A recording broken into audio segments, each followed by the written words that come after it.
Hi, for another Zoom interview. We are here with professional basketball player Annette Snow. Annette, how's it going today? Good. How about you? Pretty good. I'm in my parents' house, so that's exactly where I wanted to be during the summer. Nice. Uh, Doing this from afar, I thank you for your time. Let's get into it a little bit. I've done some digging and reading. Believe you won two state championships in high school, and then Yeah. you went to Lafayette. Why Lafayette? What was the choice behind your college decision? So I chose Lafayette because first and foremost, I wanted to choose a school that had, high academics. And so I mainly narrowed it down to Ivy and Patriot League schools. And I chose Lafayette specifically because one, it was the closest to home. So I like the fact that, my family could come to games and all of that. But I also like the fact that Lafayette's a very small school. So, the class sizes are small. Basically, everyone knows everyone. It kind of was similar to like Blair, just college. So actually, there were quite a few people who from Blair went to Lafayette. And so it just seemed like an easy transition for me. And I felt like that was the best place to excel in both basketball and academics. And those who have not read your bio or don't live in New Jersey, Blair is the high school you attended. Yes, Blair. Yeah. Okay, so then you jump, and a couple years ago you finished your career, and then you decided to go play pro ball in Israel. What's Yeah. that experience been like? Who are you playing for, and are you enjoying it? Yeah, absolutely. So I have played for Maccabi Ashdod the past two seasons. They're always known to be the best club in Israel for women's basketball. So that's definitely been an honor and great experience. I'm actually about to sign for year 3 over there. So, you know, the people in Israel, it's amazing like how much they love women's basketball. And you truly are treated like a celebrity over there. You go around Ashdod, you have discounts, all different restaurants. Everywhere you go, people are screaming, "Go Maccabi Ashdod!" Like the culture there is just really amazing, and that's why I can't leave. I keep going back. It's just a really great place to be, both on and off the court. It seems like a lot of you played in the Maccabi games, and it seems like a lot of your fellow players also went over. Maybe not as for a period of time, but it Right. seems like it's sort of like a great place. I was having this conversation with Alicia Clark, and she was just saying how much she just loves playing out there. It's very relaxing, and there's the beach, and basketball is appreciated from the women's side, and outside of the WNBA, it's one of the top places to play because the lifestyle is great. You agree with that? Yeah, absolutely. I mean, you're living in paradise. Seriously, like it is really like paradise. I mean, I would say Israel is most definitely probably my favorite country in the world. I mean, there's so much. There's the desert, the beach, the mountains, there's everything you can imagine they have. And so you never get bored. There's always something to do. Um, you know, Tel Aviv especially is one of a kind. I've never met anyone in my lifetime that went to Israel and said they didn't like it. Most people I know go there and they never end up leaving. And so on top of all of that, I have a lot of family there, which makes it all the better. And I mean, there's really not a bad word I could say about the country. It's absolutely gorgeous, stunning. There's so much history. And I mean, I wouldn't want to be anywhere else. And so, what are you doing during your like off season and when you're not playing? Because it does, for those who don't know, obviously basketball, like in America, doesn't go all year round, Right, and the paychecks aren't quite what they are in the NBA. right. That's why WNBA players go out there too. They really have two, maybe sometimes 3 seasons. So, what do you do when you're not balling? Yeah, so just recently I actually started, it's called Sweat with Snow. It's a workout program essentially. So, I got this idea when the season got cut short and we had to go into quarantine and everything. And, all the gyms shut down. And I was like, how can I help people stay motivated and get good workouts, when they don't have access to the gym and equipment that they normally have access to. So I started Sweat with Snow. I started doing free, they're free online Zoom workouts.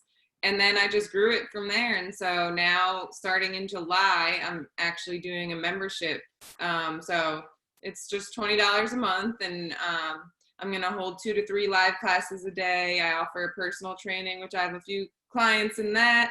And then, I'm also building workout plans for individuals as well. So it's just been mainly a passion project for me. Like, I'm not doing it for the money, but I mean, some little added income is, some donations are welcome.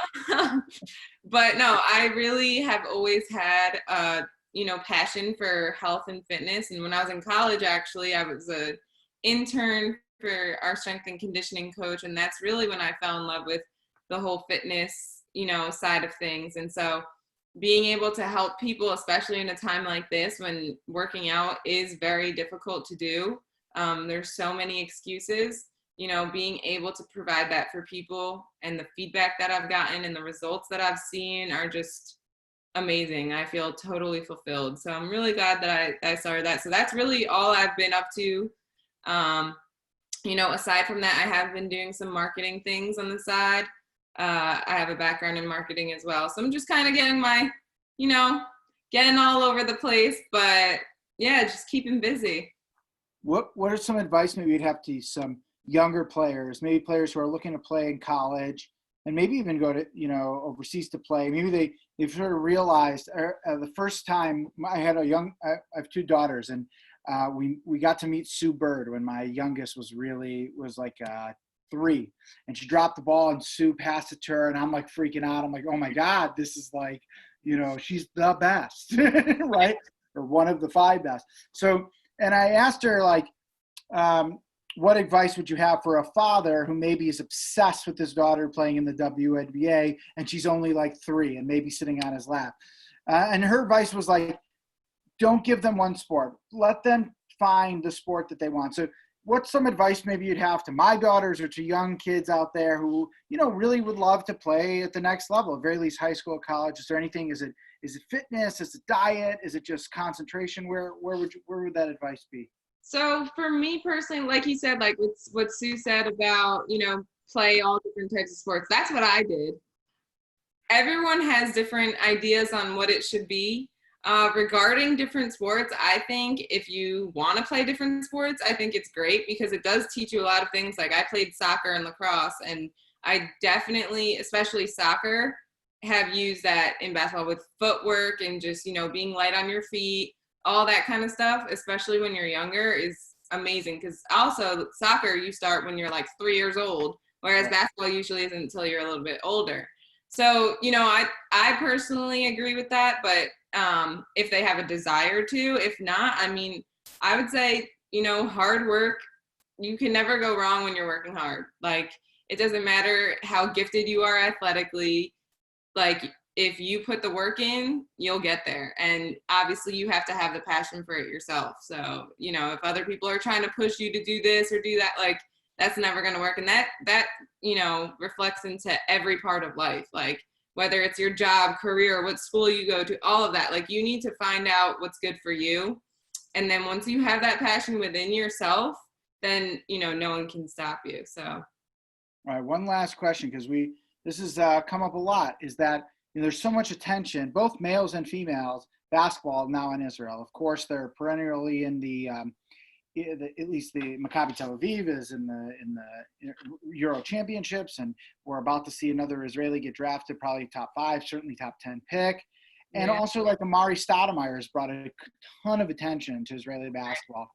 So, like, what's the next step and what's the evolution for you in Israel as a player, and then sort of like the game in Israel? Do you see the women's game getting even bigger in Israel? Are you watching that? Do you feel that?